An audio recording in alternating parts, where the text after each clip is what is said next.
తిరుపతి జిల్లా SP L Subbareddy ఆదేశాలతో Chandragiri DSP Bethapudi Prasad సూచనలతో ఆదివారం ఉదయం 5 గంటల సమయంలో తిరుపతి జిల్లా చంద్రగిరి నియోజకవర్గం పాకాల మండలం దామల చెరువు పంచాయతీ రాజీవ్ కాలనీ పరిధిలో కోఆర్డినేట్ సెర్చ్ ఆపరేషన్ నిర్వహించబడిందని పాకాల సీఐ టి చిన్నగోవింద్ తెలిపారు. ఈ సందర్భంగా Pakala CI T Chinnagovind media సమావేశంలో మాట్లాడుతూ ఈ ఆపరేషన్లో భాకారపేట సీఐ పాకాల ఎస్ఐ తరుణ్తో పాటు 30 మంది పోలీసు సిబ్బంది పాల్గొని కోఆర్డినేట్ సెర్చ్ ఆపరేషన్ నిర్వహించామని తెలిపారు.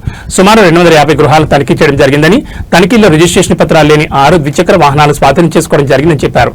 ఈ సందర్భంగా ప్రజలకు చట్టపరమైన పత్రాలు సక్రమంగా కలిగి ఉండాలని, అనుమానాస్పద వ్యక్తులు లేదా కార్యకలాపాలు గమనించినట్లయితే సమీప పోలీస్ స్టేషన్ సమాచారం ఇవ్వాలని సూచించారు. ఈ దినము తిరుపతి జిల్లా గౌరవ ఎస్పీ ఎల్ సుబ్బారెడ్డి ఐపీఎస్ గారి ఆదేశాల మేరకు ఈ దినం ఉదయం పాకాల మండలం దామచెరువు రాజీవ్ కాలనీ నందు చంద్రగిరి సబ్ డివిజన్ పోలీస్ అధికారులతో కలిసి మేము ఈరోజు కోఆర్డినేట్ సెర్చ్ ఆపరేషన్ చేయడం జరిగింది.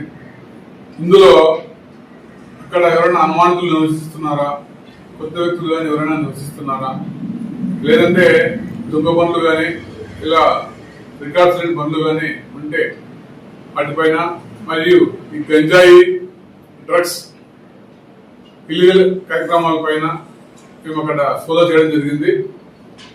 ఆ సోదాలో ఎటువంటి వస్తువులు లభించలేదు, కానీ రికార్డ్స్ లేని ఒక 6 2-వీలర్లు మాకు లభించడం జరిగింది.